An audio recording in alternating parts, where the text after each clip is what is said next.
The US State Department has expanded the information it requires for nearly all applicants seeking a US visa. They must submit their social media usernames, previous email addresses and phone numbers. It's a vast expansion of the Trump administration's enhanced screening of potential immigrants and visitors. The change, which was proposed in March 2018, is expected to affect about 15 million foreigners who apply for visas to enter the United States each year.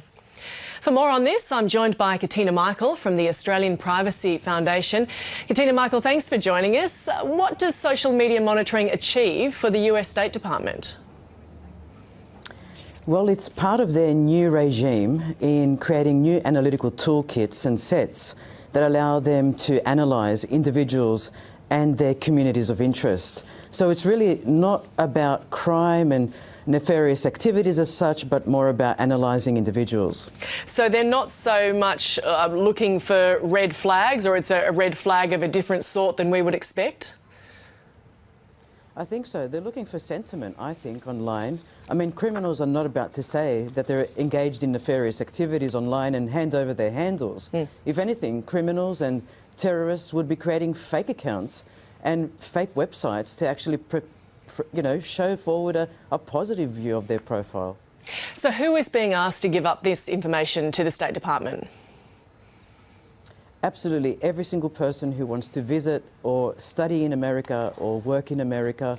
So anyone filling out an ESTA application, that's an electronic system travel authorization for a visa waiver that allows them to stay in the States for up to 90 days.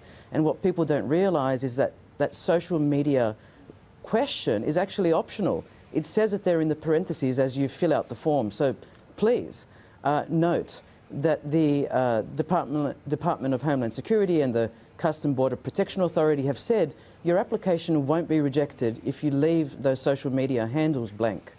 So do you think they make that obvious enough, though? They don't, because people just want to visit a country. They just want to go on a holiday. So as they're going through step 2, that second page, you're asked to fill out your phone number, your current email address, and the next thing is your social media handles. And it's quite bizarre.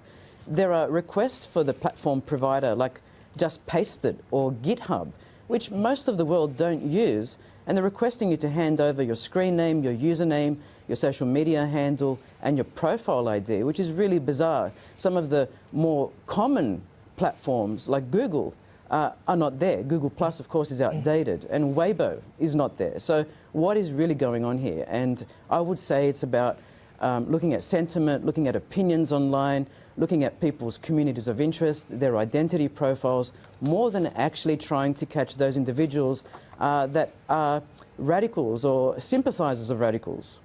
Could the authorities not find this information out anyway without the help of the person applying for the visa? Of course they can. In fact, there are AI systems that have been unleashed by governments and even private enterprises across the world that trawl through public open profiles on social media platforms. And currently we have evidence to suggest that the Department of Homeland Security is already doing this for individual accounts for a certain number of posts. Just as our capacity to process this information grows, law enforcement have always used Facebook as a first-stop shop to catching a criminal. And now we've got this at a global scale. Have enough storage capacity, have enough processing speed, and you can do this on an ongoing basis and refresh your findings every 3-4 months if you wanted to, even on a daily basis. And companies are using this as well? Yes, they are. Private enterprises are using public information, and it's not just text. As we get better at analysing images and analysing video, we will start to scrape images and make judgments about them. But people have to realise this is really about free expression being minimised and almost like self-censorship. It's about the invasion of privacy. That's what the APF is really concerned about. And the third thing is it's about discrimination of minority groups and vulnerable communities like Arabs and Muslim peoples. So, I mean, is it fair enough, though, that a company or a country, for that matter, with people coming into that country, would want to know more about them? Of course it is. I think there's some level of security that a country has to do. But please note that the ESTA program is with member states already in agreement with the US. You know, we're not giving free entry to individuals otherwise from states with some spotted histories when it comes to terrorism. So already we have citizenry who have already opted into a particular democratic approach. Why go and surveil those individuals further for their communities of interest? I mean, what happens when you don't have a handle? Are you a non-person? My husband, MG Michael, does not have a handle for any social media platform. And what does that say about him? Perhaps he's, you know, doing something suspicious, perhaps. It's almost today that we can't live offline without being considered suspiciously.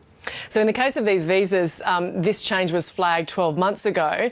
Now that it's in place, and I imagine there was reaction at that time, but now that it's in place, how do you think people are going to react? And what are they going to do? I think we have to be mindful this was actually an Obama administration suggestion for enhanced national security in 2015. It was in fact Trump's administration in December of 2016 that passed this through, and then we started to seeing its enactment online at around about March 2018. And so I think people, as they go across to the States, and I've travelled to the States since 2016 widely, I'm now working in the United States, and so I've got an H-1B visa.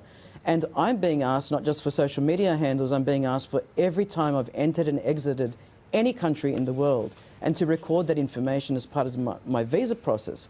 The question is, what is happening to this data? And what we know is that it's being held on account for the application for 3 years. Either your passport expires within 2 years, or you actually fill out a new application if you want to travel for less than 90 days. But the other thing that happens is they archive this data for up to 12 additional years to the 3 years of the application process. So for 15 years, this data can be shared, and we are warned about this on the ESTA online blogging website. 15 years, your data can be shared with any other state in the world. Like, is that what a visa program is really about? What else is being inferred upon us and about us by finishing and completing this application? So I want people to hesitate when they get to that step 2 and they filled out their phone number, which is legitimate for reasons of emergency. They filled out their email address and for the same reasons of emergency, and then they're asked to tell us about all these other profiles. Well, we can't even count how many profiles some of us have. We've got accounts that we haven't used in the last 5 years, but they're asking for that. And the question is, how detailed do you go? Do you stay there for an hour filling out all your account handles, and why? I mean, ACLU and the Center for Democracy and Technology in the US have already said social media monitoring like this doesn't work. You've got deep fakes, you've got fakes, you've got people postulating fake accounts, you've got bot-driven accounts. I mean, who knows what kinds of handles are out there? And you know, a criminal's certainly not going to disclose their criminal activity or their links to terrorist associations. Katina Michael from the Australian Privacy Foundation, thanks for joining us. Thank you, Gemma.